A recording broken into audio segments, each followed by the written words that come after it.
Sangye Jodang Zoge Zonam La Changcho Bado Dani Gyabson Che Dage Zizo Yebe Sonam Ye Do La Peje Sangye Do Ba Sho Sangye Jodang Zoge Zonam Changcho Bado Dani Gyabson Che Dage Zizo Yebe Sonam Ye Do La Peje Sangye Do Ba Sho Sangye Jodang Zoge Zonam Changcho Bado Dani Gyabson Che Dage Zizo Yebe Sonam Ye Do La Peje Sangye Do Ba Sho.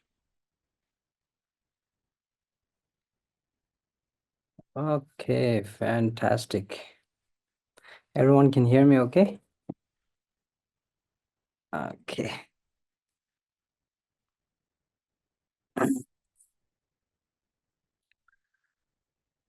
Ah, I think today's topic is one of the harder ones. Most in required practice, whether it be contemplating practice or whether it be applicative practice or whether it be hmm, or whether it be concentrating practice. I think now the concept is to merge these three. Yeah, one cannot do without the other. Just contemplative and no action, that's a problem. Just action and no, what we say, spirituality, focus, that's also a problem. Just focus and no contemplation, that's also a problem. So now I think today is the combination of the three. And in regards to the combination, I think the application of what we say, application sort of like uh, changes based on where you are. Uh, I think one of the first practices that we focused on who you are, where you are, what you are doing, um, how you want to do things, what kind of convictions you have achieved, and of course, what kind of methods you're willing to apply. So it changes based on that. That's why practice changes from person to person. Um, but in combination, I think it's these five that come together to solidify what your practice and what type of your practice and what how you should practice. But the main idea behind all of these, I think it comes down to the concept of balancing, practice of focus, practice of application, and the practice of contemplation, right? So these three things. Um, Contemplation has to do a lot in regards to understanding balance. Contemplation has to do a lot with understanding why the embodiment of practice, and then also contemplation has a lot to do with how one should move forward in practicing or apply. And this has to do a lot with the contemplation of yourself, meaning understanding yourself, not like we mentioned in one of the previous courses, not as in who you are, as in who you are in front of people, but who you truly are, right? Deep within yourself, who you truly are, what you truly like, what are your true aspirations, what your true goals are. So these matter a lot. I think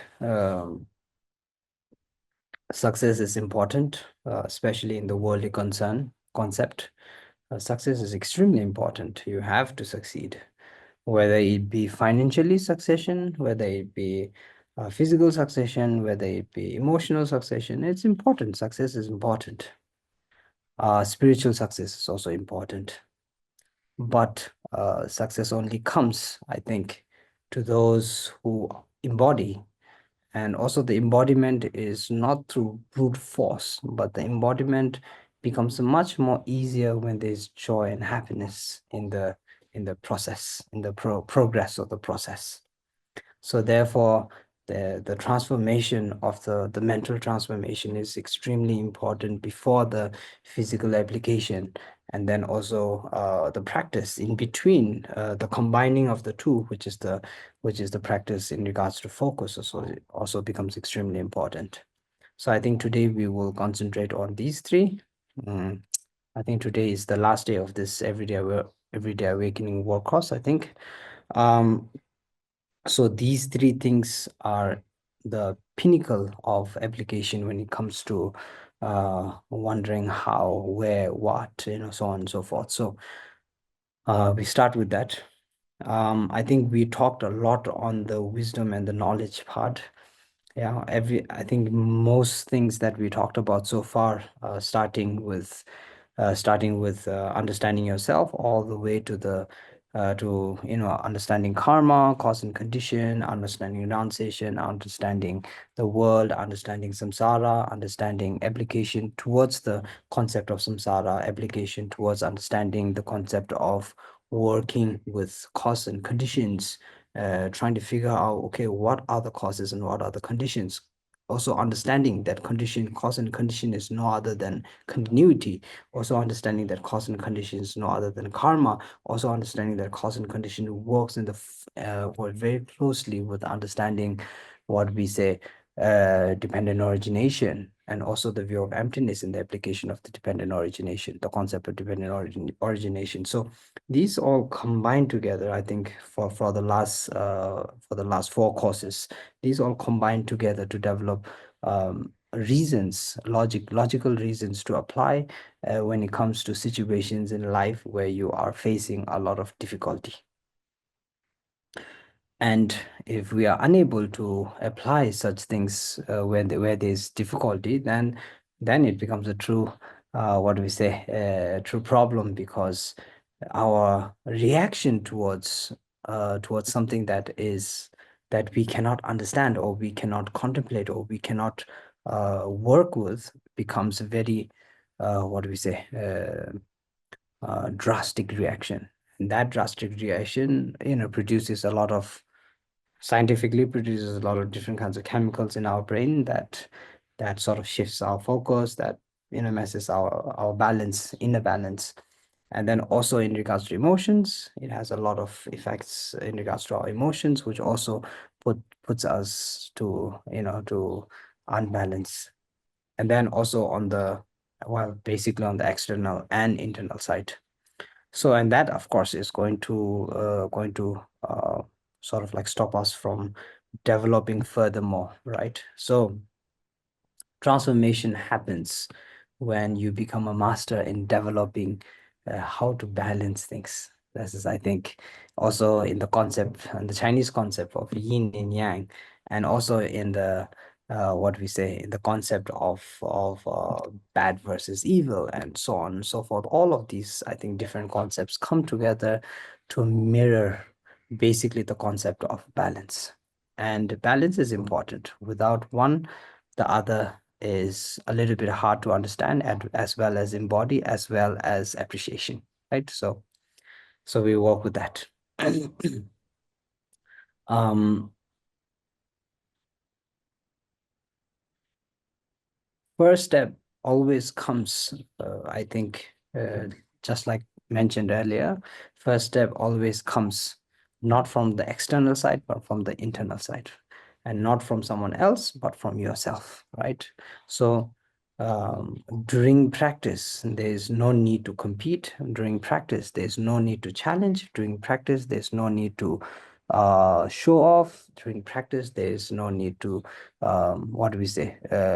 No need to bring the self-grasping attitude at, the first thought, or doesn't have to be the self-grasping attitude. When it comes to practice, no one can see your practice, neither they can judge your practice. And if people are judging your practice, then you should know that their judgments are actually invalidated, right? Not valid, because uh, even in the teachings of the Buddha, he mentions, I cannot tell what your mind is. I cannot tell what your level is. I cannot tell what we say, what your experiences are. Um, who else can, right? No one can tell anyone else's mindset. Maybe there is certain forms of astrology. In Tibetan, we call it Tzi, Tibetan astrology. In Chinese, they call it Feng Shui, I think. And also in India, Vastu system, there are methods that you can tell certain aspect of it, but I always say that's only about 15 to 20% of what is really going on. And that is also based on the judgment of reading the cause and conditions, as we mentioned, right? So a lot of these things work on that basis, I think. But true understanding is very hard. I mean, unless you become an omniscient mind, it becomes very hard to truly. So when others do take the responsibility to make judgments, then you also take the responsibility to understand that those judgments are very, very invalid, especially when it comes to your practice. Yeah. So that is, I think, one important part that we need to understand, because the world has come to a point where judgment is so important, so critical. Everyone, I mean, you look at social media, you might see that everyone tends to post their best and their, the most beautiful and the most fun and the most amazing, the best of the best. And when it comes to even when it comes to dialectics, talking, conversing, then even then there's a lot of showing off, yeah. In regards to yourself, in regards to your kids, in regards to that, in regards to this, in regards to how much you have achieved, how much, so there's a lot of fakery there. And this is very natural. Mm, our mind sort of like works on credibility. Our mind works on validation, and a lot of the validation does come from others. So, one point, important point, I think, is that these validations have to be, especially in regards to practice, embodiment, transformation, so on and so forth. These validations have to be in regards to our own experience, our own understanding, and the true nature that you see within yourself. So, that indicates a very, very deep understanding of yourself, your emotions, your thoughts. No judgment, no critical criticism, no so on, no so, no so on and forth. And from there, we start processing into a deeper transformation by understanding the works where you have reached so far in practice. And I always say that depends a lot on your ability to look at yourself from different what we say, different angles. If you look at yourself 10 years ago and you look at yourself now, you will see the change is there. Like we talked, it's impermanent. Whether it's a good change, whether it's a bad change, that's a totally different thing. But change is there. No matter what, change will be there. Most noticeably will be the external change, of course, yeah, more wrinkles, more gray hair, sometimes taller, sometimes, the teeth falls out, so on and so forth. So these things, external changes, are easier to see. But internal change, we always feel that internally we are very, very consistent. We feel that. Even though we are not that, we feel that, because this is what validation does. Yeah, our mental process that's happening today is a validation of today, and therefore it continues for the day. And therefore, when you feel that the continuity is there, not the continuity, but when you feel that there's the continuity, then the continuity sort of decepts you from seeing the small, small, small changes. When the deception of not able to the inability to see the small, small changes, then in the longer term you don't see the bigger change as well, because bigger change doesn't happen overnight. It happens from day to day to day to day, right? So yeah, that would be, I think, an important aspect of intellectually understanding yourself and the methods for you. um, and then also habituality.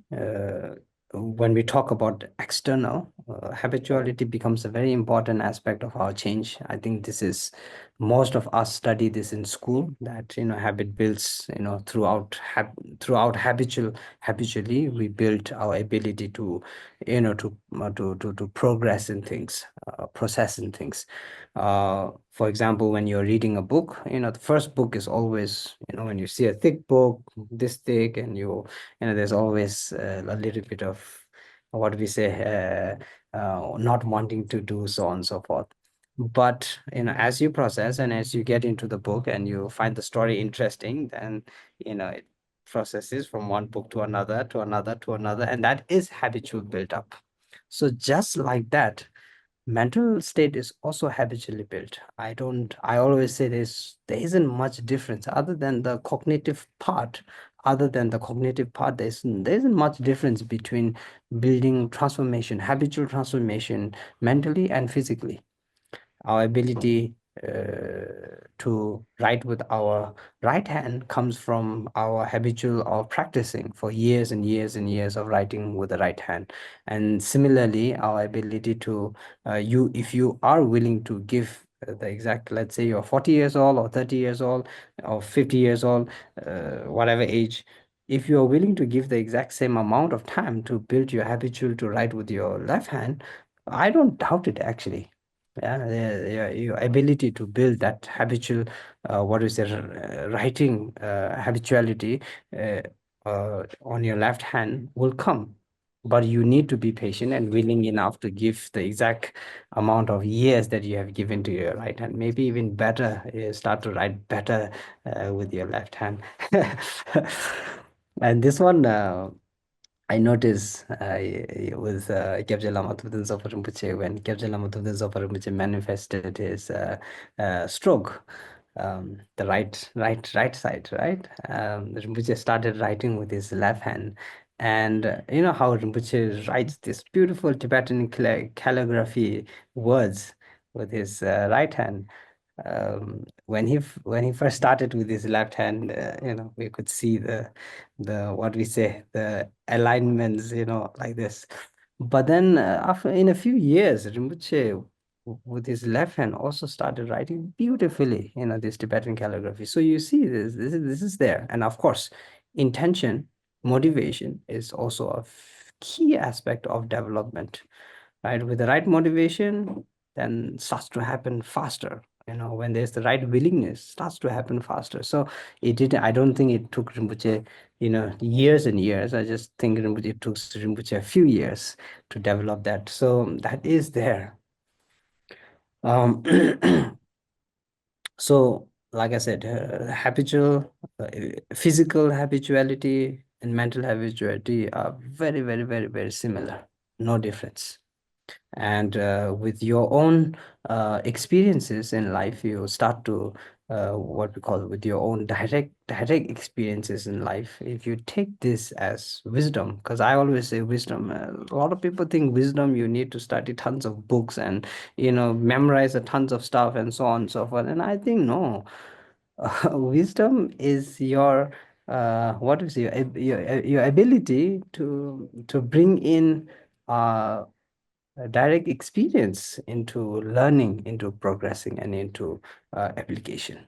Yeah, your ability to, what do we say, contemplate your direct experiences, the knowledge that you have received through your direct experiences in order to transform. And that is, I think, of course, that is a part of our development as well, right? So that one, I think, also a key importance to how you develop, because that becomes, experience teaches us a lot of things. One key aspect that experience teaches us, patience, and another key experience that that experience teaches us is, what do we say? Mm, uh, Patience and, what was the other one? Awareness. So these are two things that experiences really teaches us. And I think you will be able to see that. You close your eyes, we go through the, what to say, the workbook that that Venerable Tandula created. You see that you be able to understand the combination between, when you contemplate past experiences, and you are able to withdraw knowledge from it in order to apply for the transformation. So wisdom, I think, very clearly is that. And uh, application of wisdom and knowledge comes through that. If you look at business, if you look at work, if you look at consistency, if you look at your aspect of your life, how the surviving happens, how the contemplation happens, so on. So when you move in that progress, you start to see that your daily application in life only comes through your own knowledge of experience. So therefore, the connection between direct experience and application of wisdom is clearly um, very, very, very important.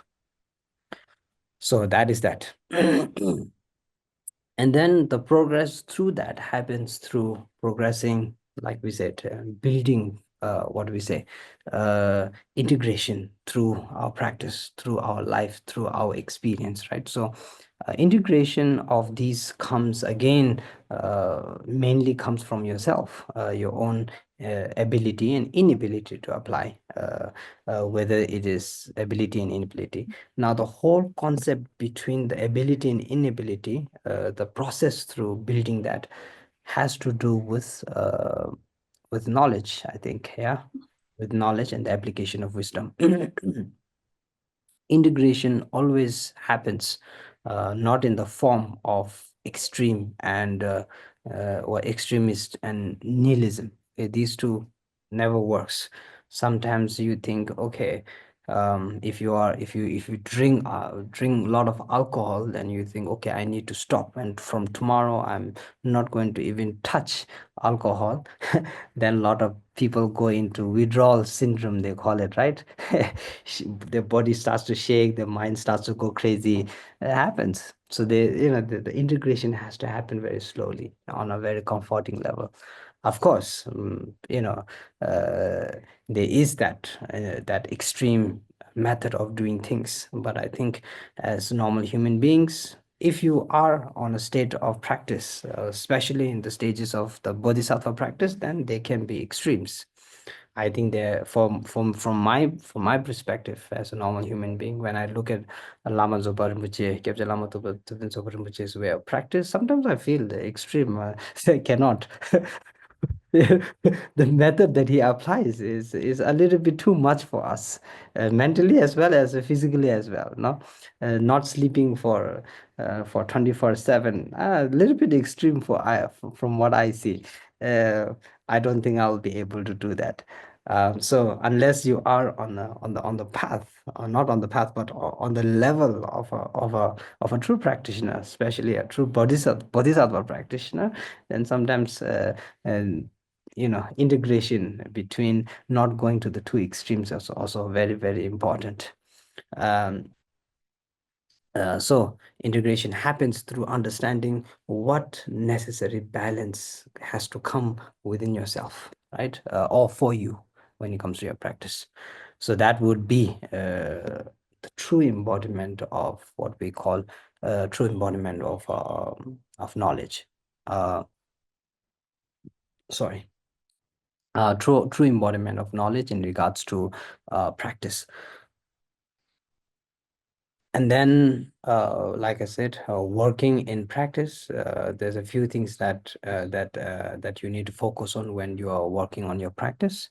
Um, the first one, of course, comes internal practice and external practice. But within that internal practice and external practice, there's also different places that you need to concentrate on. Um, the application of practice in our everyday life, now that is, I think, a little bit different from practicing in the form of what we say, in the form of a practitioner, where you say, okay, the true goal is this, and I need to start right now, and so on and so forth. So If you, of course, I think most of you have already been through a lot of Buddhist teachings.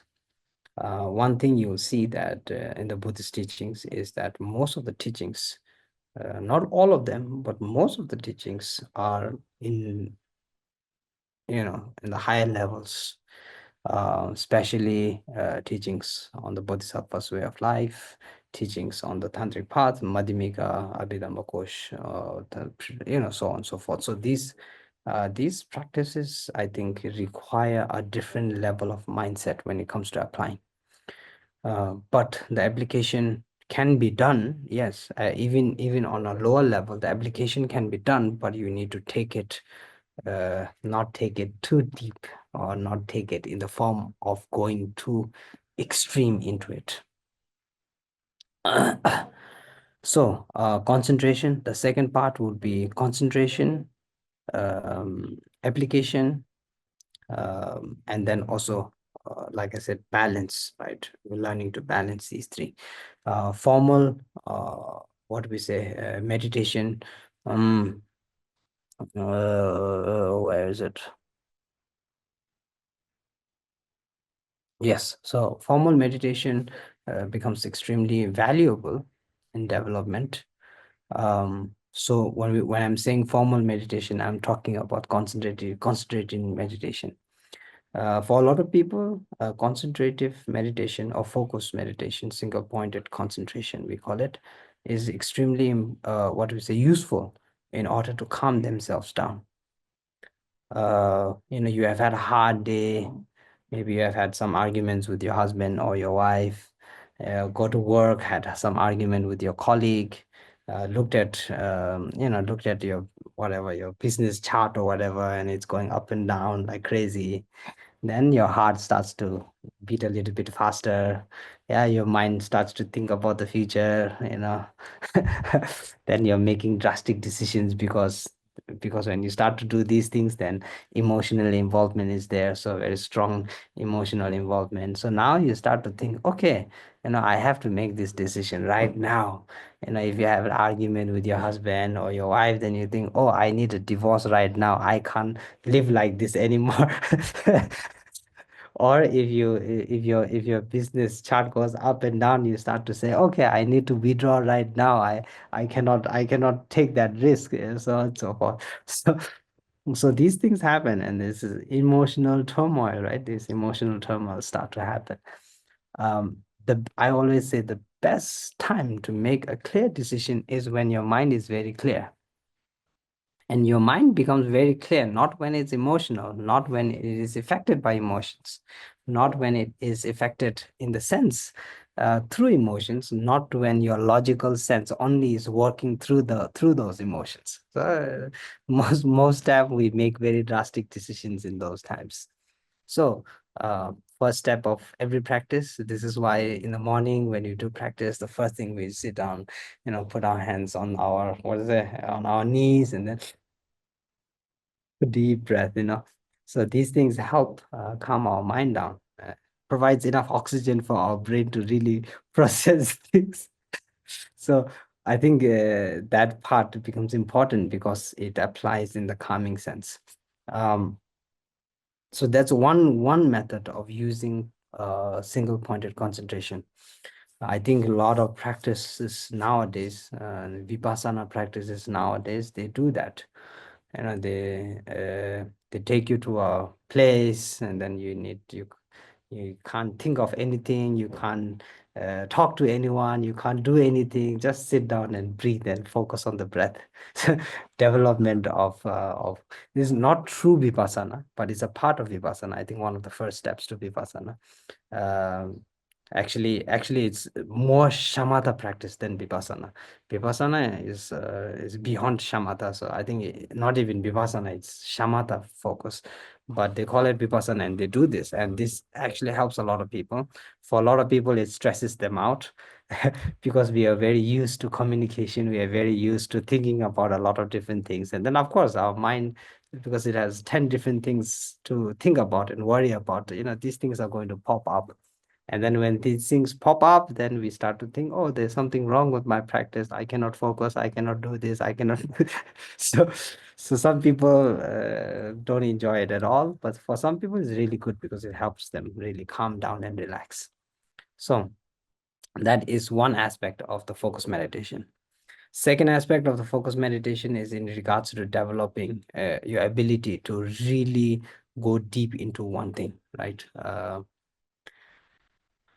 I think that one also develops contemplative meditation, which I think our main focus in this whole theme of this course is. So the second aspect is focusing each day, every day, non-stop. Like I said, consistency, developing habitual consistency in focus does help in your ability to focus for a longer time.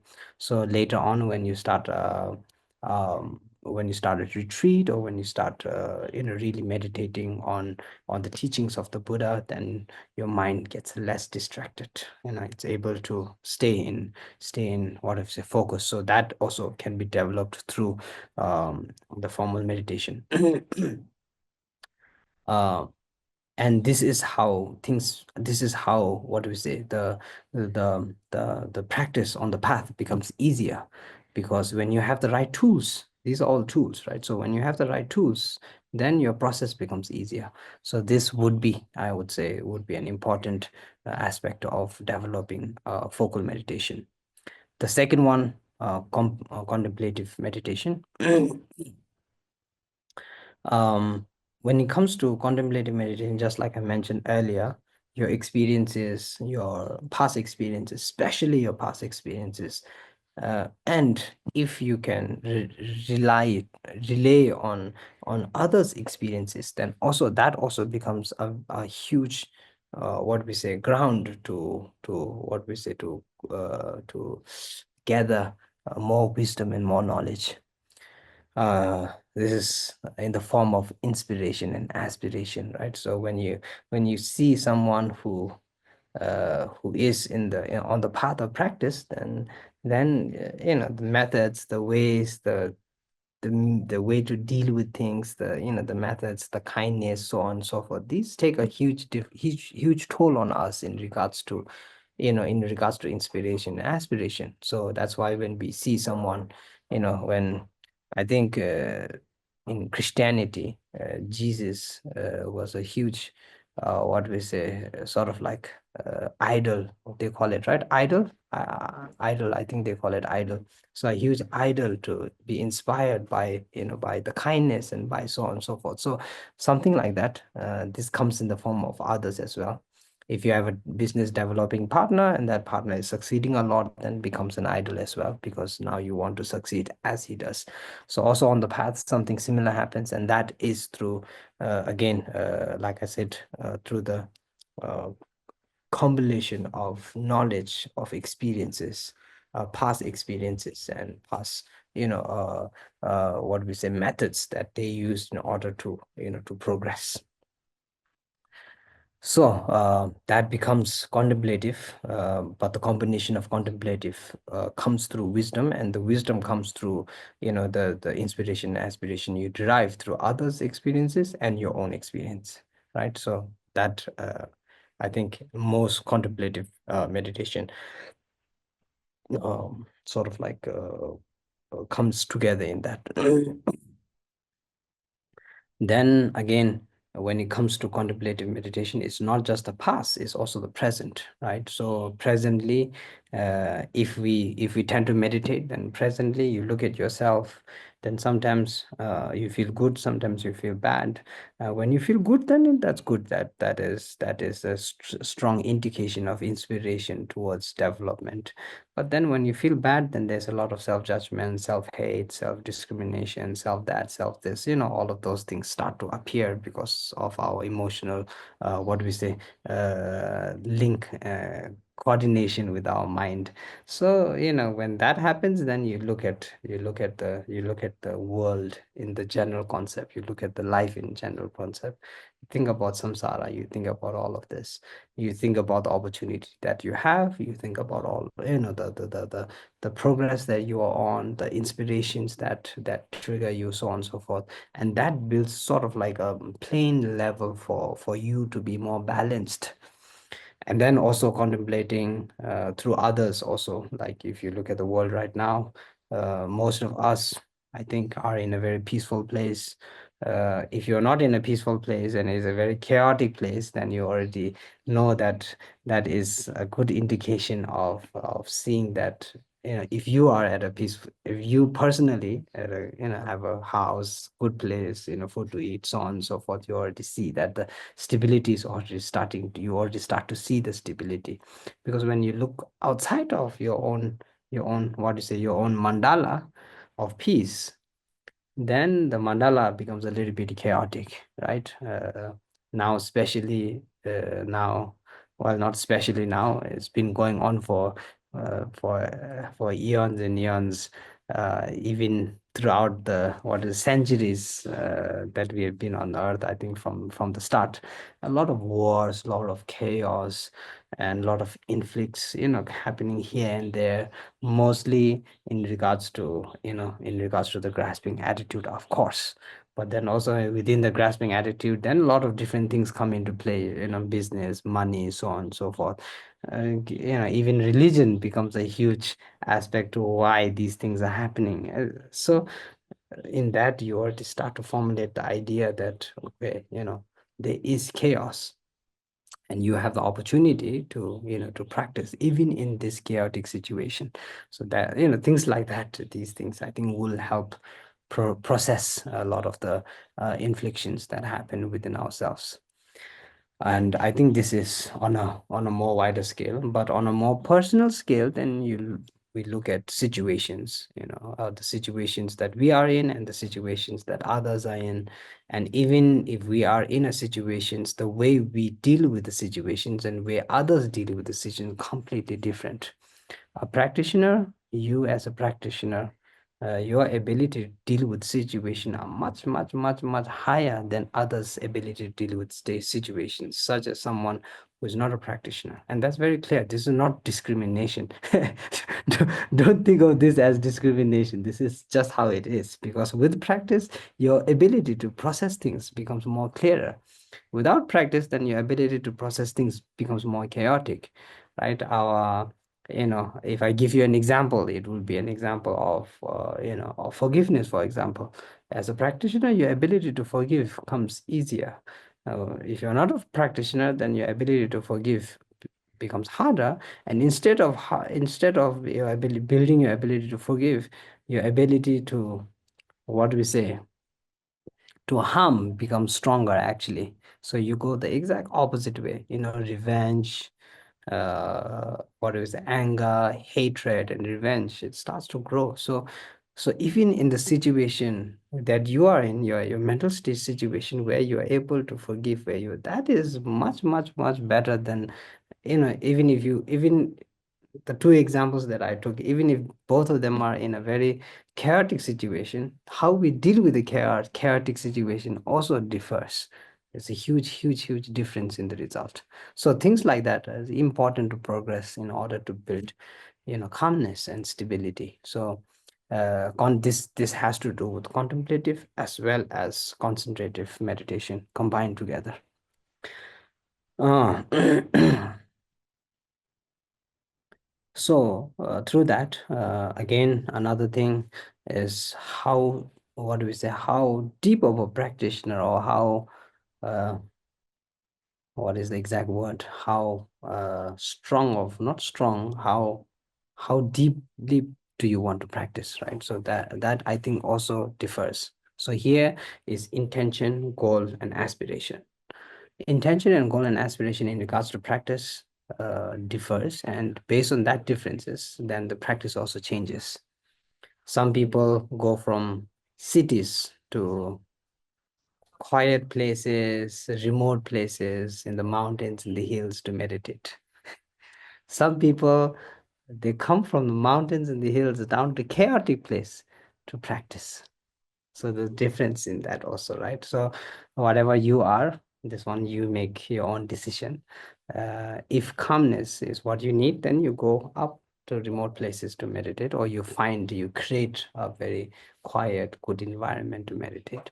But if you are really challenging yourself, then your daily life, what do we say, this daily world becomes a field of practice, right? So the people you deal with, how you deal with the people you deal with, is also becomes a practice. So these, I think, general everyday practices. And then in regards to that, um, I think the main focus always has to be on balance, nothing else. Balance is the key to practice. So, in regards to the teachings of the middle path, the middle path uh, consists of three things: uh, two extremes and one middle. Yeah, the two extremes. One is the concept of renunciation. I think it's a little bit extreme, but then you also need to balance in the concept of renunciation. I've heard many stories where lamas and teachers have come and they have taught about renunciation, and people get so inspired that they sell their land and give up their land and sell their house and sell their car and sell everything and give everything to the lama, and the lama lives a very luxurious life, whereas the student is now struggling. So that I've seen a lot, I've heard a lot. So you see why I'm saying it's a little bit too extreme. So understanding what true renunciation is becomes extremely important, right? So that is not the method of practice. That is, of course, a strong inspiration of practice, yes, but not the method to practice. Yeah, balance is important again there. And now the second part, the second extreme would be the view of emptiness. Now uh, a lot of people, in regards to practice, and they think, oh, I need to practice emptiness. I need to practice that everything doesn't exist, nothing exists. My life doesn't exist. My thoughts don't exist. The samsara that I'm in doesn't exist. So that also becomes a little bit too extreme, because there also there's a balance, right? And that's why I say to a lot of people, it's always you need to apply the view of emptiness. It's not emptiness. You're not practicing emptiness. You're practicing the view of emptiness. And as a view, you're practicing application of that view when it comes to annihilating the grasping attitude from the core. So that is the main reason of practice. So again, not too extreme on that part as well, right? Don't go to the point where you say, I'm meditating on emptiness. I think His Holiness always tells us this story. If you have been to His Holiness's teaching, he mentions it quite often. Where he met this Westerner, and he said, and this Westerner was talking to him about meditation, and he said, "Okay, how do you meditate on emptiness?" Then this Westerner said, "Oh, I sit down and then I meditate, and then everything starts to disappear, and nothing starts to exist anymore." So, so again, there is a little bit of a problem when it comes to understanding. So always when you mention emptiness, always mention the view of emptiness. That is, I think, an important aspect. Even in all of the philosophical texts, tawa is always view. So it's not emptiness just by itself, it's the view of emptiness, right? So again, another extreme, when we are unable to balance, then we tend to go to the extreme when it comes to the practice of the view of emptiness. Now there comes the balance. The understanding of these two, letting go of the grasping attitude.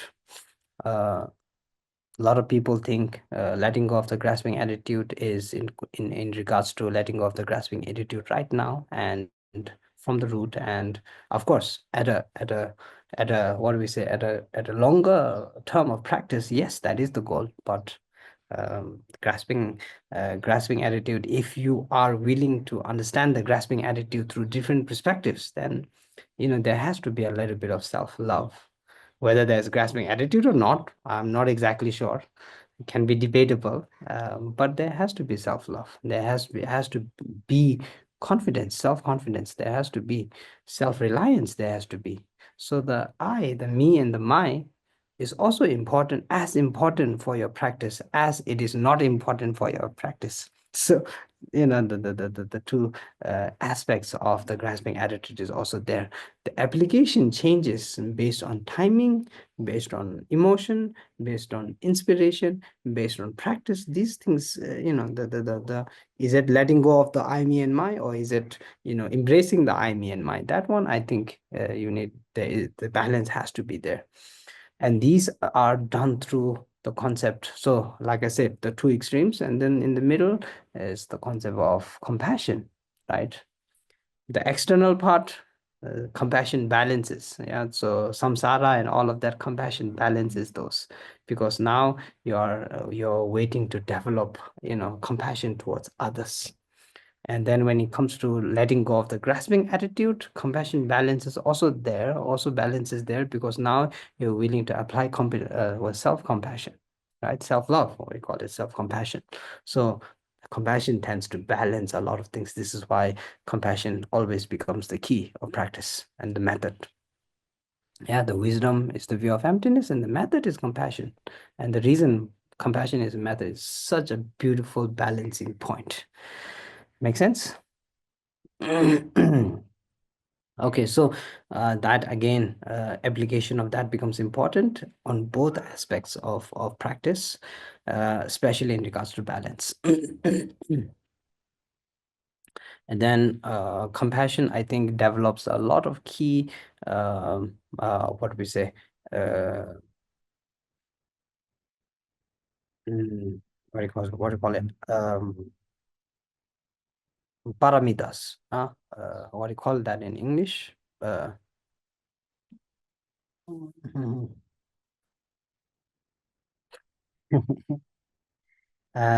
Perfections. Yeah, perfections. So yeah, perfection. So compassion helps in developing a lot of the perfections. I think I would say all of the perfections, actually. Um, because it brings the balance between those two extremes when it comes to practice. And those two extremes also come especially in regards to not knowing how to practice, right? It's not that these two extremes bring out what do we say, unbalance. It's just that the application, because it tends to go extreme, so the application, it does tend to bring a lot of imbalance in that. So compassion, because it develops the perfections in the sense that your ability to balance, it develops wisdom, it develops renunciation, it develops generosity, it develops, all of that, Jimbo Tsuldim, Sobat Suntu Tsuldim, inspiration, aspiration, and then key point, patience. Not just external patience, but internal patience as well. So this combining together all of these, compassion, what do we say, embraces the perfection, the wisdom of the perfection, and then sort of like manages the method to apply on both sides to bring balance. So when you practice compassion, practicing compassion through the perfections, I think much, much, much, much, much more powerful than just practicing compassion solely by itself. If you look at compassion itself, you practice compassion itself solely by itself, then also I think if our minds are not ready, then can be a little bit of imbalance there as well. We tend to give too much and not what do you say, not consider for ourselves also. So that's also there. I think these practices, because here we're talking about everyday awakening, which is nothing to do with the bodhisattva practice or the tantric practice and all of that. So these are more worldly, more concerned, more self-concerned practices. So in regards to that, I think balancing, even when it comes to compassion itself, ability to balance becomes the key method. So through that, now through all of this that we have just talked about, through that, then we adapt methods of practice in our daily life. And like I said, the method of practice in our daily life, there's a few key points to concentrate on. The key points to concentrate on are external and internal. That's two key points to concentrate on. The third one, when it comes to, I think the third one when it comes to key point is the balance. So these three things always, when you're practicing in your daily life, when there's emotional turmoil in your daily life, look at the external part, look at the internal part, and then look at the balance. Yeah. And then in most practices, especially in the madhyamika practice, then they don't call it external internal, they call it nihilism and eternalism. But we are not going to go there for now. For now is, let's just focus on external and internal, and then the balance in between those two. So, in regards to that, I think the last key point I would like to say is in regards to that, um, uh, what do we say? The concept of true nature. Uh, as long as you understand the concept of true nature of things, I think this is a little bit more deeper through the concept of dependent origination. So if you look at the true concept, the concept of true nature itself, then a lot of things will tend to not matter anymore. If you go deeper into the practice of the view of emptiness, a lot of things will not tend to not matter anymore, especially worldly things. Yeah. So the eight worldly concerns completely out of the door when you are going into that kind of practice, especially the view of emptiness. The eight worldly concerns will go out of the door, and what comes into is a little bit extreme for a normal human being practice, is the concept of total renunciation. And through that concept of total renunciation, you are the willingness to renounce what we say duje khoa chen phungbo, duje, the what we say contaminated phenomena, contaminated phenomena, no what we say, no exceptions, right? All contaminated phenomena. So letting go of all contaminated phenomena, core, letting go of samsara itself, and samsara none other than the concept of cyclic existence. Yeah, the true nature of practice in Buddha's way, and the true nature of practice in Buddha's way in regards to attainment is solely for the attainment of enlightenment. And that too is not for yourself, but for the benefit of all sentient beings. So it starts with renunciation, of course. So you look at that aspect, and you look at the aspect of the what we say, of the everyday awakening course that we did. It's completely different. It's a little bit imbalance as well. So I'm just trying to bring balance between those two at the moment. So in regards to the practice of total, what we say, total selflessness in regards to attaining enlightenment, solely comes from the what we say, practice of great compassion. We call it simge. Simge, not even great compassion, it's a great, great, great, great compassion. His Holiness likes to call it the supreme emotion, right? The emotion beyond any other emotion. So the supreme emotion, so that one strongly inspired by compassion. And this is why I say the balancing point is compassion. We start from there, and then the final goal you can really attain will be that point, that once you start developing the balance, then you develop compassion. Once you develop compassion, then you develop compassion through different stages of compassion. The first stage is always what do we say, the pushing stage, where you are pushing to develop compassion, where you find your enemy, and then hatred comes, and then you say, no, no, no, I shouldn't hate, I need to, I need to be kinder, I need to develop compassion. So the pushing state. Then after that comes through effort. So even if you're over the pushing stage, but it still takes effort to develop compassion. Then comes the what we say, the tangyum. Tangyum is the balancing point, where you are able to develop, but with less effort. And then comes the third stage, where it's effortless, and a compassion comes effortless. And now there then the total renunciation you can start focusing on. There you can start focusing on letting go of your house, your car, your dad, everything. so so there are stages in regards to that. Just be aware of the stages and don't go extreme at the beginning. If you go extreme at the beginning, then there's a lot of imbalance, and that can harm your practice in many different ways, especially in the mental, harm your practice on the mental stage. uh, what do we say?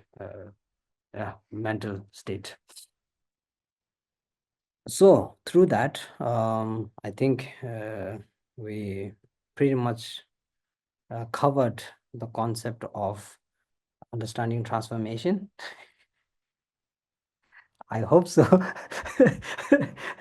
um, and I think today being the last day, uh, recap is important. Like I said, consistency, building consistency important. So to build consistency, you need to be able to recap. This is why this 1 month course that we did, I think if you have taken it, I'm sure you have taken it very seriously, and you have taken it to the point where you actually are uh, inwardly wanting to, wanting to develop, wanting to change, wanting to build habit, wanting to practice, wanting to achieve, wanting to attain. So with that wish, like I said, recap is very important, because our mind, tends to forget a lot of things, and our mind also tends to not be able to capture a lot of things.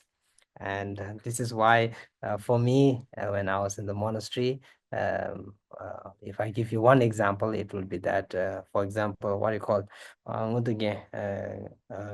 garland of ornament of clear realization. This, I think, so for maybe 15 years, I've repeated ornament of clear realization for 15 years, nearly every day. I would say maybe at least 5 days a week.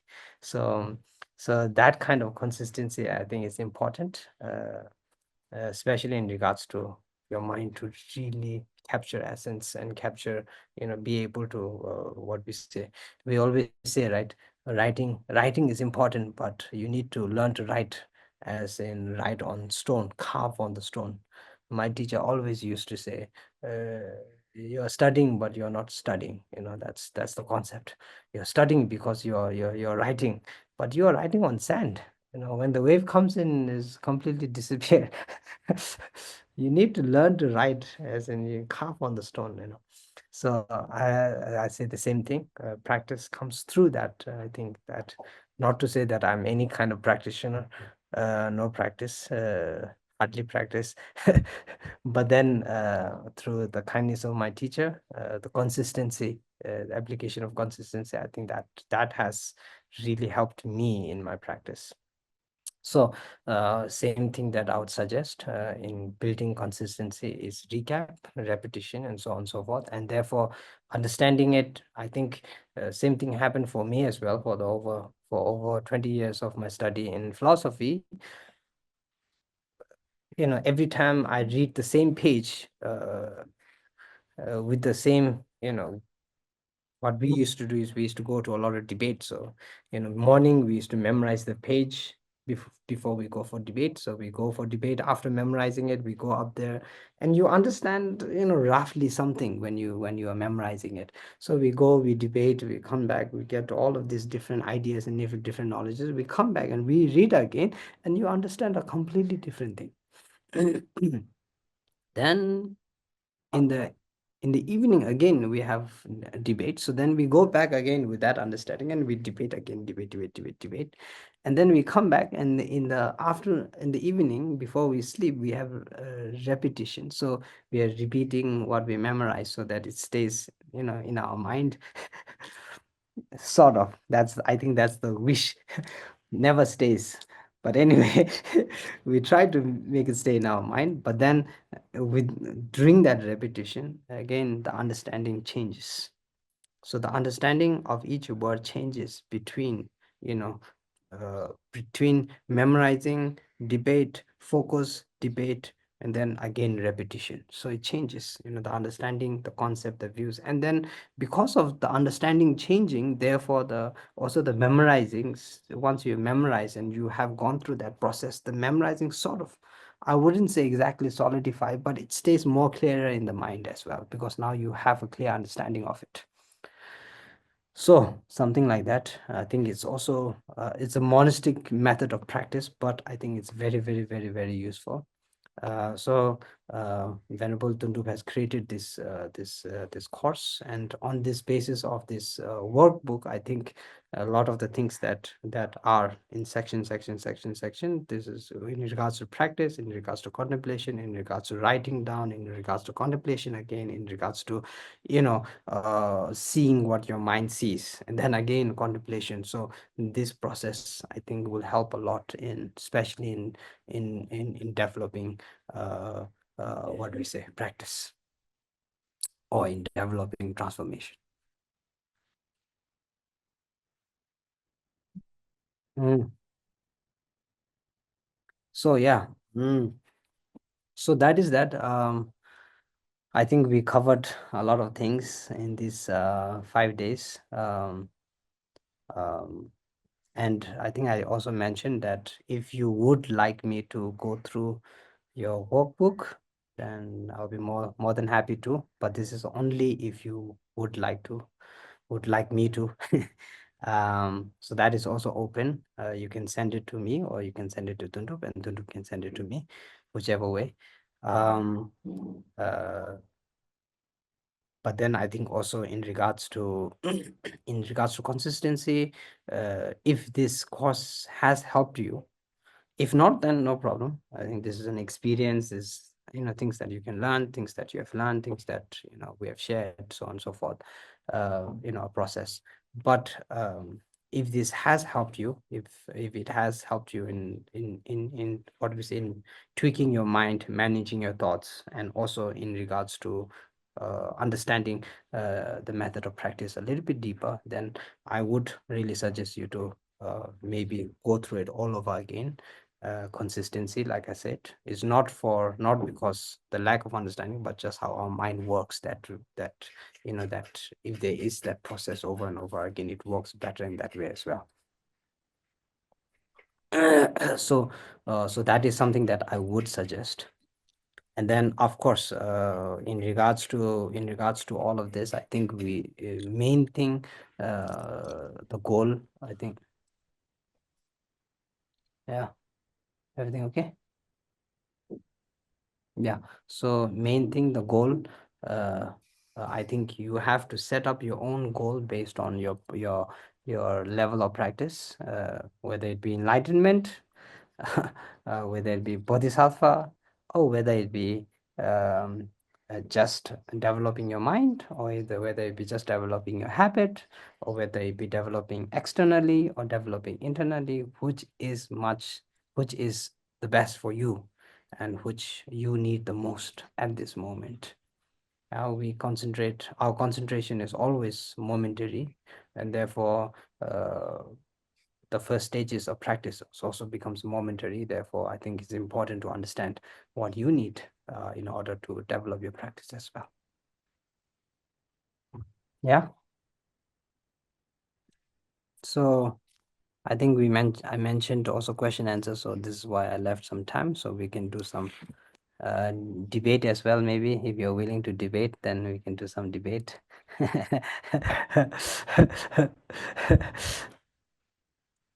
And then yeah, during this, uh, calmness, patience, uh no sorry, first is self-love, self-patience, then calmness, then processing, then through processing, then you understand uh, external habituation, internal habituation, and through the external, internal habituation, then you decide your goals, and then based on your goals, then the procession happens in regards to your practice, by bringing in balance.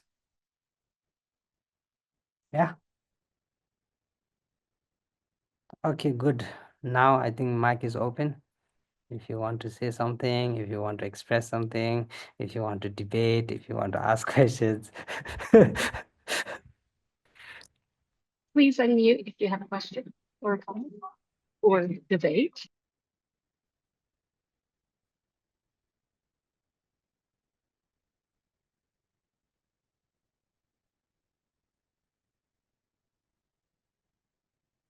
Yeah, Mary has something.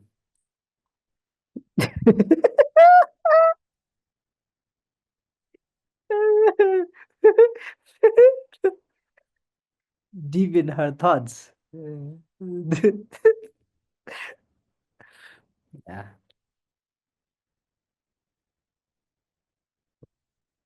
Feel relaxed. Don't no pressure. Uh, yeah. Meeting. Interesting, because you ask us to contemplate what do I want to do this life, and to be honest, I don't think like I really have the aspiration to be enlightened.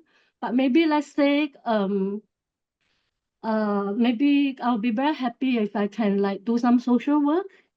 Yeah. Mm. So but then having that in mind, it mean like I can be a Buddhist doing my prayer, being compassionate, but the most maybe I'll be happy like I just help some do some social work for example like children from family violence, like help.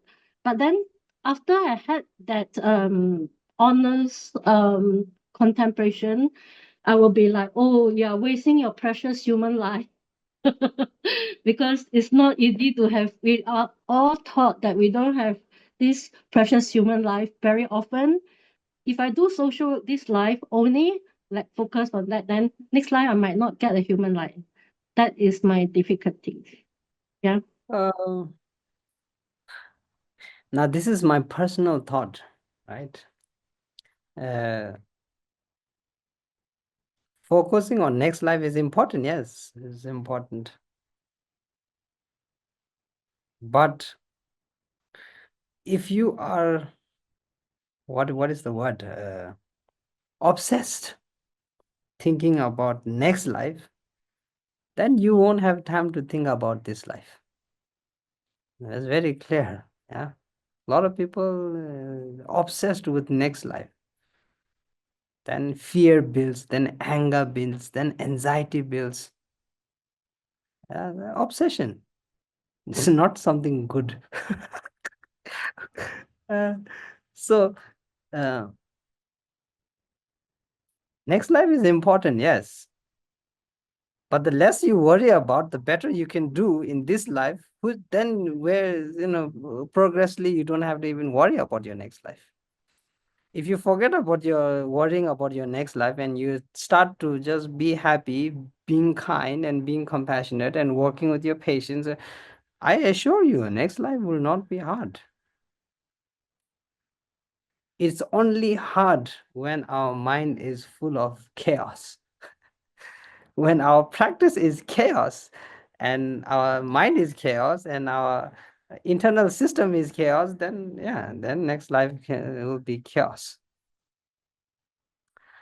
So yes, even in the bodhisattva's way of life, it says if you are not thinking about others and helping others, then what's the point of having a even having a next life? Now this is like I said, from the bodhisattva's practice. What is the point? There's no point. And this one, I think, if you look at the six realms, you already see, there are a lot of gods and demigods, and Lama, we call it, and they live for thousands of years. If you, I think, if you look at Mahabharat, or even if you look at Bhagavad Gita, or even if you look at a lot of these different scriptures, you see the life of a god. Immense power, immense ability, conquerors of worlds, of kingdoms, of worlds, or so on and so forth. but very chaotic. A lot of war, a lot of jealousy, a lot of fighting. That is there. So you can wish for good life. You can wish for to be born as a god as well. Well, nearly immortal being. But then still in samsara. It's still in the cyclic existence. That's problematic, right? So conceptually, I think important to think about enlightenment, important to think about this. Yes, yes, yes, yes, yes. But the ones that actually reach enlightenment and the ones who actually attain enlightenment, who are the ones who actually focus on what they are doing rather than what should happen. This is why when you're praying, you're always saying, may I achieve enlightenment. But we don't stop there. We say, may I achieve enlightenment for the benefit of all sentient beings. So there is a goal there. If the benefiting all sentient being is not there, then enlightenment is pretty much unachievable. So now the focus changes from may I achieve enlightenment for all sentient beings, for the sake of all sentient beings, it changes a little bit. And the change comes in the form of your present moment. May I be able to, what was it you wanted to do? Help children survive or something like that? Molested children survive, was it? Sometimes about social work. I'm just giving example like providing a refuge place for Yeah, yeah. women and So, children from family yeah. violence. Yeah, so it starts from there. It starts from the focus. Instead of focusing, may I be enlightened for all sentient beings, it starts from may I be able to, help the people who need help. Yeah, Mm-hmm. maybe not even people. It can be Mm-hmm. animals as well, right? So there are a lot of people. I recently went to a dog shelter here in Nepal. They had around 170 dogs. Most of them were either broken limbs, had some kind of issue with their skin. Some say they pour hot water over the dog to chase them away, skin all burned, so on and so forth. You look at that, and this old lady from New Zealand, old lady from New Zealand, she was there. I think she was nearly 70, well, mid 70s, nearly 80 years old. And she said she spent 25 years, I think 25 or 15 years serving these dogs. And the Nepali there was like, the Nepali was working there, said she is the reason, because Nepali there, they don't get paid so well. But this Nepali said she's the reason I'm still here, because she's such a huge inspiration, such a huge encouragement. The way she what do we say, she handles the dogs is like she handles the dogs like they're actually humans, with so much love and compassion. And I think that is important. No, this is what we are trying to develop. We are not trying to develop the enlightened mind. We are trying to develop an essence, a meaningful essence within us to be inspired to help others, because that help is needed, much, much, much, much, much needed. And if you cannot concentrate on human beings, because human beings are a little bit too much here and there, too hard to handle, then even dogs. So you, like I said, you can make your practice as simple as you want, or you can make your practice as chaotic as you want. That is totally in your hand. But at the end of the what we say, the whole thing, the whole process of thought is to bring joy and happiness within ourselves and within others, because that gives us a true sense of meaning and true sense of lasting happiness. When was the last time you had a happy experience which didn't last at all? There you go, right? You go out partying with your friends, drinking champagne or something like that, or maybe go to the Bahamas for a holiday or something like that. Yeah, or maybe go for a massage. It's very, very nice. It's enjoyable. It's happy. But then how long did it last? How happy were you truly? Did it develop more greed actually, or did it actually develop happiness or joy? True happiness and joy comes from the coexistence of emotions, the coexistence of understanding. This is why this is why there's so much value in trust. There's so much value in respect. There's so much value in care. There's so much value in understanding. There's so much value in being there for another. Because these are more long lasting. There's more joy, there's more happiness, and this happiness and joy is more consistent. It's not, it doesn't come, greed doesn't come. You don't become greedy in that sense. You don't become self-absorbed in that sense. So, like I said, the goals, the aspirations, the methods, these all change, yes. But the essence, I think, is in that. And this starts, like I said, it can start as simple as you want or as chaotic as you want, and this is totally in your hands. But practice is all about that, I think. So if you focus on your next life, may I be born a better life.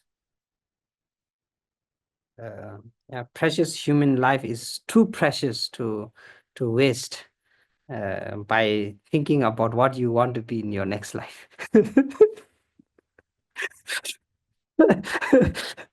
Yeah, you have a precious human life. You agree that you have a precious human life, then take control of it.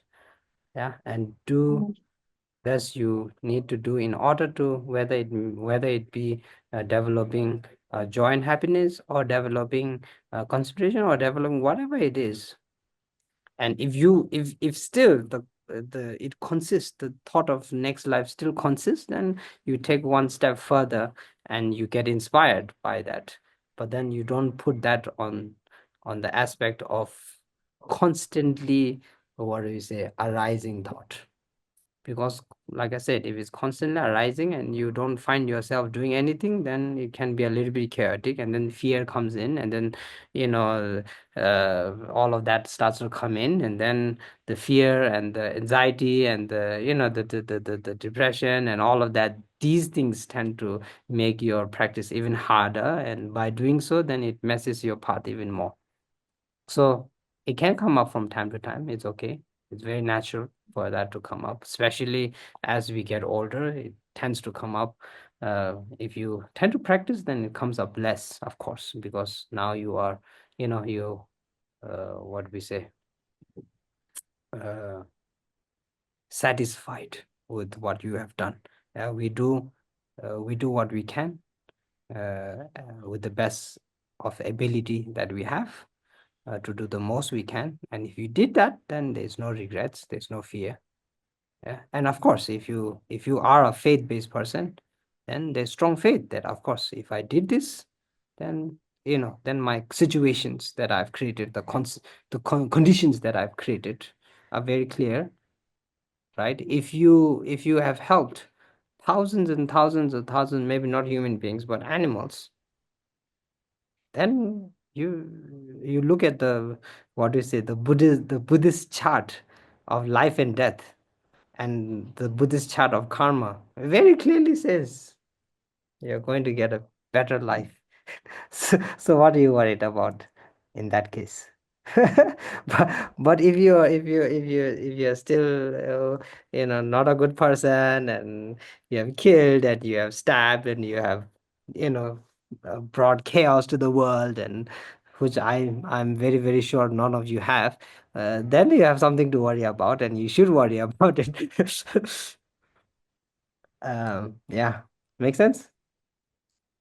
So I can ask you practical question, but there's a question in the chat group. But yeah, what you say makes sense. But can I request that maybe we can meet, like, to carry on, if for us who want to work through the workbook, maybe we can meet next time just to discuss and follow up what we do. Yeah, for us who really want to follow the workbook, maybe you meet few times in a year. I don't know whether you have the time to carry on with what we are doing for the workbook.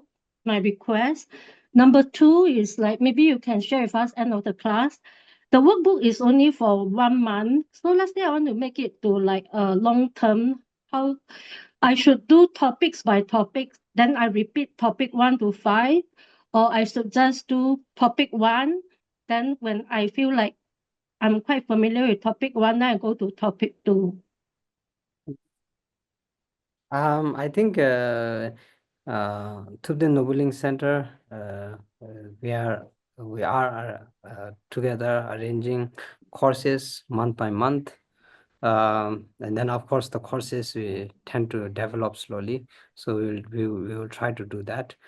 So I think most of that is that, but then like I said, the courses tend to move a little bit fast also. So within let's see within our how much progress we can happen. But I think most important is not about what I'm giving, it's about what you are feeling, and practice has to come from what you are feeling, and therefore that's why it's important for you to understand whether the consistency is necessary, and if it is, then at what level. So these courses, of course, all the courses that I'll be giving will be uploaded to the Neverlink's page, and there through that we can of course do that. The second part, I think, in regards to this course itself, if it was helpful and you feel like repeating, I think uh, sometimes we are too eager about progress, that we tend to forget to learn what we have already learned. So repetition, this is why I recommended repetition, and that one can be done by yourself. I don't think you need any guide or anything like that. But uh, TNL we will be doing courses. TNL, we will be doing courses. And if you have any questions and anything like that, then yes, definitely during the courses you can bring up these questions and process. Rinpoche, can I interrupt for 1 moment? Yes. We have you on the schedule next week, starting a new program. It's called Beginning the Bodhisattva's Journey. Yes, And yes, and that starts at 7 p.m. Mountain Daylight Time. So yes, exactly next week. So yes, yes. um, we So, can so continue on. yeah, so that is happening. And then after that also we have well, we're trying to plan for something as well. So I think from my side I try to keep consistency. September I'm traveling a little bit, September, October. October I'm doing another Laudo retreat, which I think experientially it will be quite good. So just wanted to mention that as well. I think last time, maybe most of you know, Venerable Rubina Curtin used to do that trip. So I think last time it was Venerable Gendun who did it, but Gendun couldn't make it all the way up uh, because of the conditions up there. What do you call altitude conditions up there. So this time, Christina, who's the one who arranged it, requested me to do it. So October, I'm going back to Laudo. Um, just want to mention in case anyone's interested. But then after that, I think uh, I'll continue with TNL, of course. So there will be courses coming up. And then I think main focus for us would be throughout the courses. I'll be giving all kinds of different courses, but then during the courses, I think the last time we did what was it, the meditation immersion course.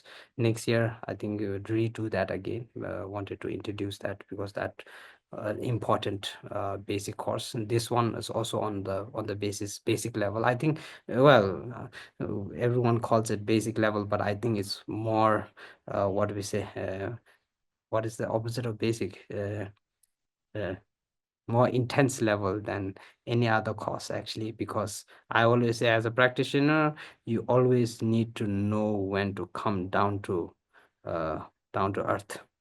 Yeah, as a practitioner, you can't keep your nose up and start flying in the skies and think that no one is above you. You always need to know where you stand. You always need to learn to come down. And on that basis, I think the most important part are the pillars. Yeah.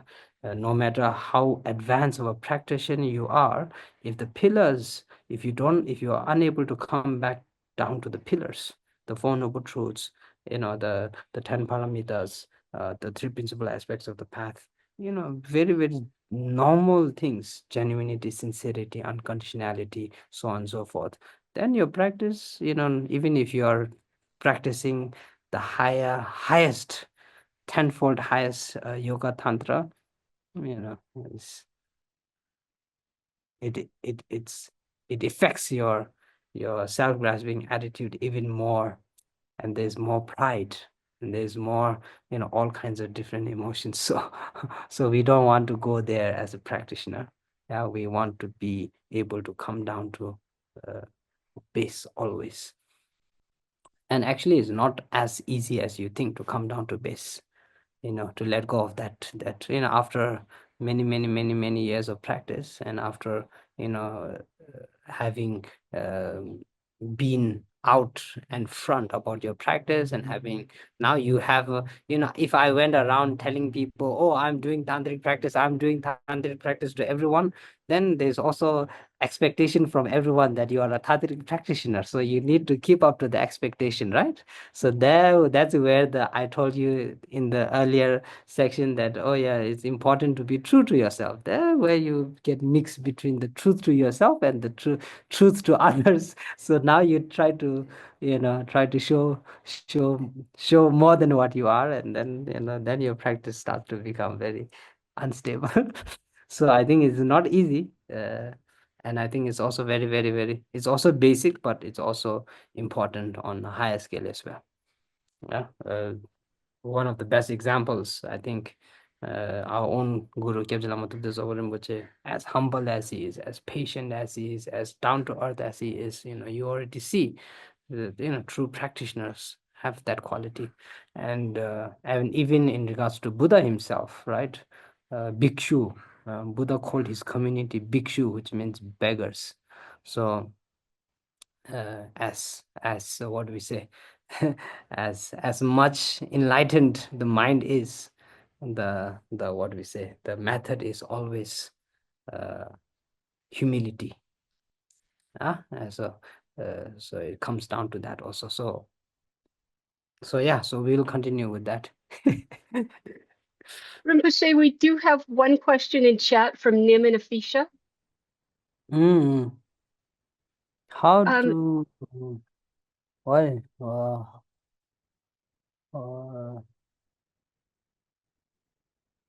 how do you go about finding the right balance between effort and ease in your daily practice? So knowing the balance between not pushing too hard and not giving into unconscious laziness.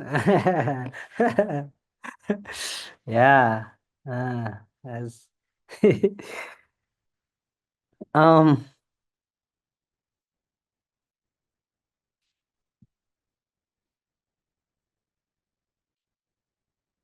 I think we did talk about this the last time. 2 points that I talked about, limitations and what was it? Ability. Yeah, 2 points: limitation and ability. Limits and ability.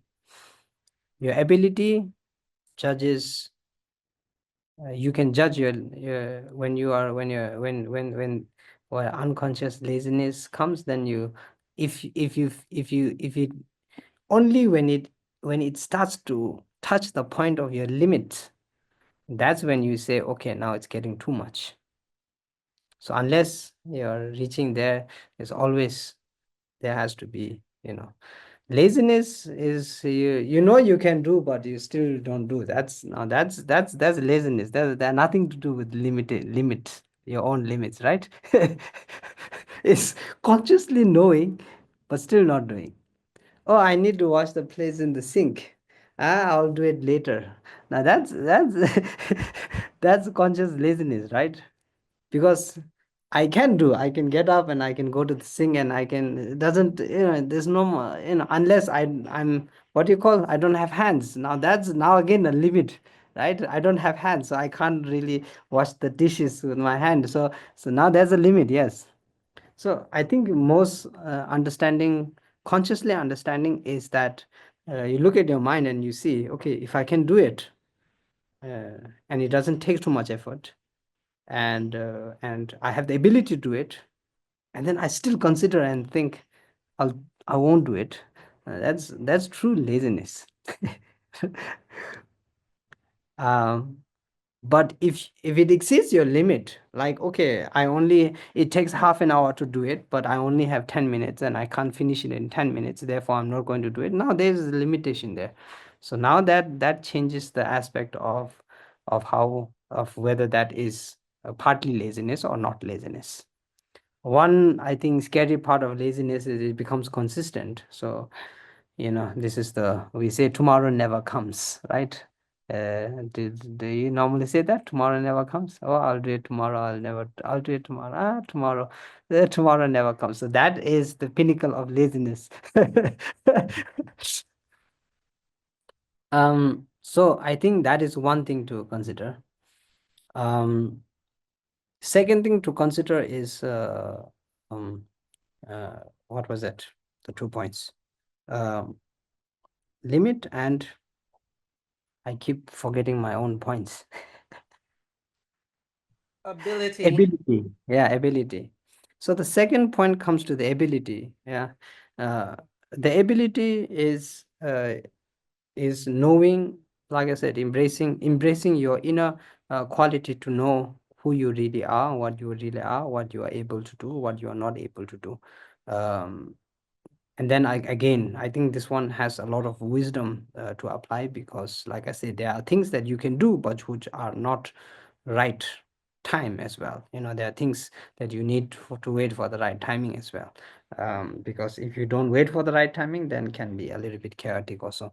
So that also, again, in regards to, so ability has a lot to do with you being able to process knowledge in order to see whether it's the right time, whether it's the right process, is whether it's the right so consideration. So ability comes through consideration, and limit comes through, like I said, limit comes through knowing, uh, processing consciously what you can and what you cannot do.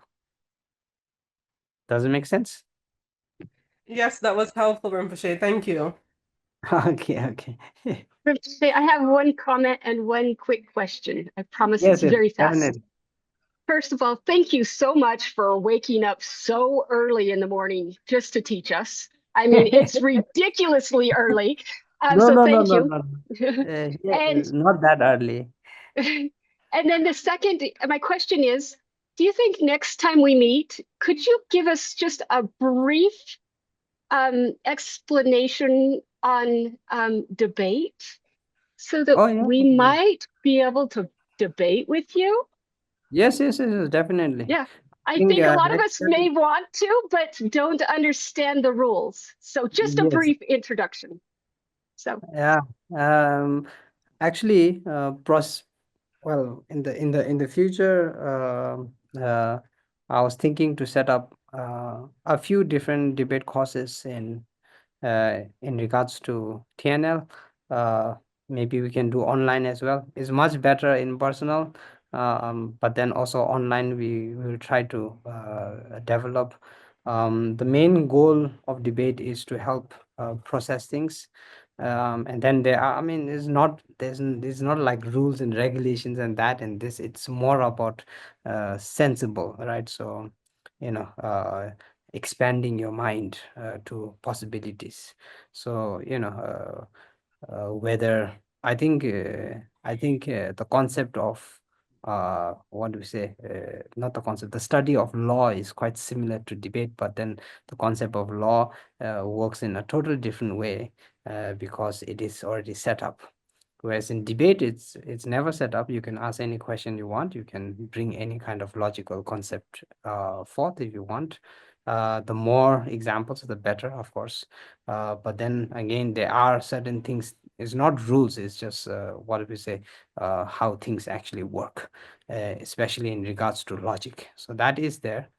So I think I will try to, especially I think focusing next year, we will try to set up a few things in regards to debates, and then also contemplation in regards to how to contemplate in processing to wanting to challenge someone in regards. And I think also one reason why I say this is because it's important to bring this up is because uh, the Tibetan, even though in the monastic system there's a lot of question answering, asking questions, but because in the non-monastic system, there's there's so much what do we say non-debating system, lay system.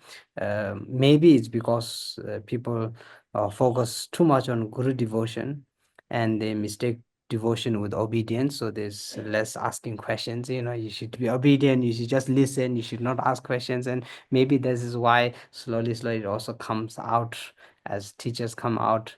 And then in I think most cases also, the teachers don't give the opportunity to people to debate and to ask questions, because it takes a lot of uh, effort to answer hard questions, right? So if a hard question is thrown at you, then how do you answer it? And so I think also a lot of teachers tend to, what do we say, try to escape from that. But then I think especially in the coming age, as teachers, especially as teachers, centers teachers, and so on and so forth, and students should have the what do we say, the courage and the right to debate and to ask questions also. When I was yeah, so anyway, so that is that. But in regards to that, I think we will continue setting up, maybe not so extensive. I think if you want to go very extensive debate, then of course Muiching, which what was it, Buddha house? No, not Buddha house, Tibet house. What was it? Tibet house, yeah. So the Tibet house, you are studying under Geshe who? I'm at Tupten Norberling with Geshe Sherb. No. Oh, Miss Peng. Miss Payne. Yeah.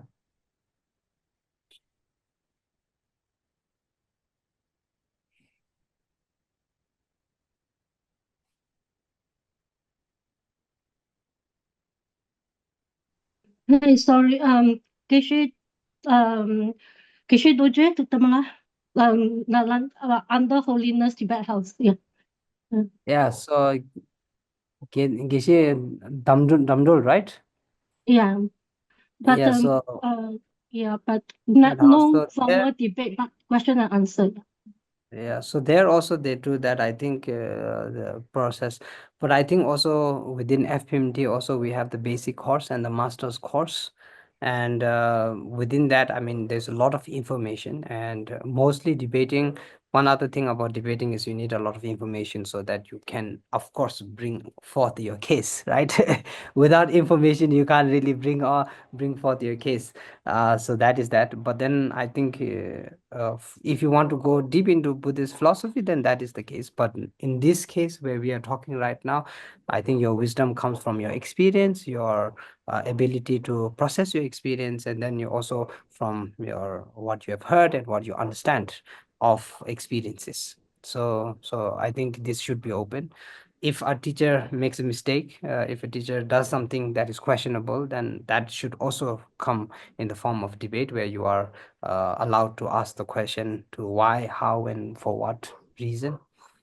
Um, uh, One of the greatest examples that I always give is between Je Tsongkhapa and Jose Rendawa. Jose Rendawa was Je Tsongkhapa Lama Tsongkhapa, as we say, Lama Tsongkhapa's teacher. And Mingme Zewe, I think most of you know this four syllable Mingme Zewe, Techin Jeresity, Making Mongbajamendo, Malajim Sakansi Kipi, Zogi Zonga, Losanta Vishal, so on. This was actually created, this four syllables, this prayer was actually created by Lama Tsongkhapa himself as a prayer offering to Jize Rendawa. And instead of Tsugen Tsongkhapa, it was Jize Rendawa at that time. And then Rendawa offered it back, changed the name from Jize Rendawa to Tsugen Tsongkhapa, and then offered it back to Lama Tsongkhapa. But the relationship between the teacher and the student there was amazing because of this debate system, because of this question and answer. And Jezongapa was Jizerenda was one of Jizerenda was most admired students because he was always open to asking questions, he was always open to learning, he was always open to, he was. So if you look at Lama Tsongkhapa's what do we say, philosophical texts, is always Lama Tsongkhapa debating. Jizirendava says this, Lama Tsongkhapa says, no, not that. Jizirendava says that, no, this. So they all, most of this like that. But then that doesn't mean lack of respect or devotion. The devotion, Rindawa himself explains that one of my most devoted students is Lama Tsongkhapa. So devotion, obedience is different, and this has to change in the aspect of how culturally influenced we are at the moment in regards to that. So if a teacher comes, you should have the encouragement. It doesn't mean there's no devotion. You can have devotion, but you also need the encouragement to open up and to ask questions. Yeah. So Thank you. so Thank you. we will try to set up hopefully nearest future next year we can hopefully try. There's still few things going on at the moment, so we're not so sure at the moment. We are trying to process, but if things go smoothly, then yes, definitely I would love to be a part of introducing the what is it, the debate system to TNL. Yes.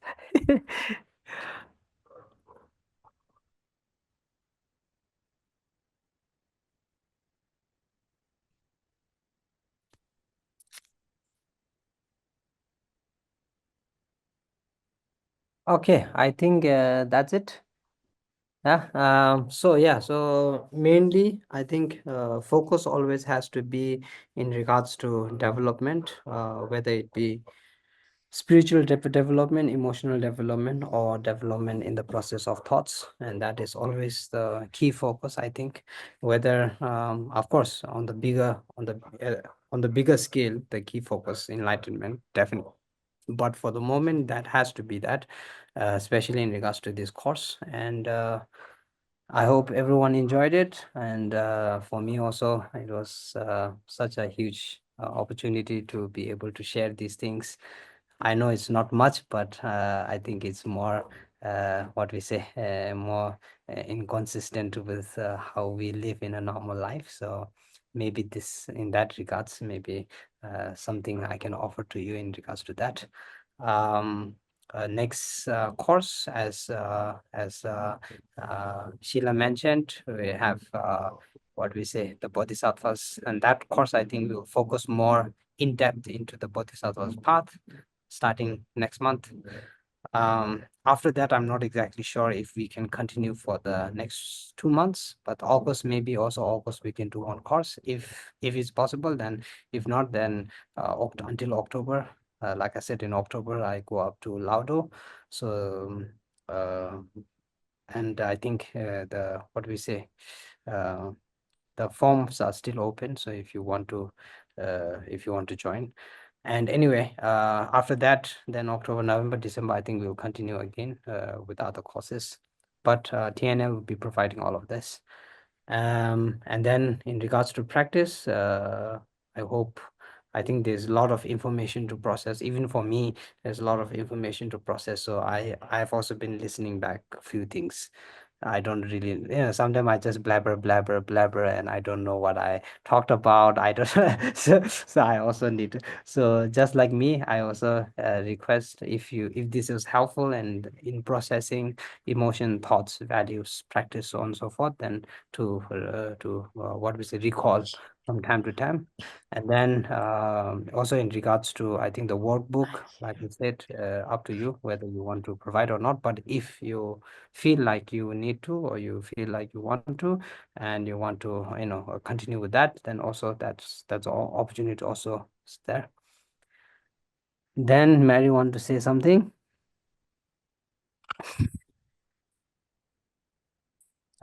Okay. Thank you so much. I hope you enjoyed. And okay, chancho semjo rinpoche, ma yeba nam ke gyu je kyawa nyamba meba, kone kondo bewa sho, tonyi dawa rinpoche, ma yeba nam ke gyu je kyawa nyamba meba, kone bewa sho. Yeah, so progress comes from consistency in practice. Thank you, Okay. Rinpoche. Thank you. Thank you. Thank you so much.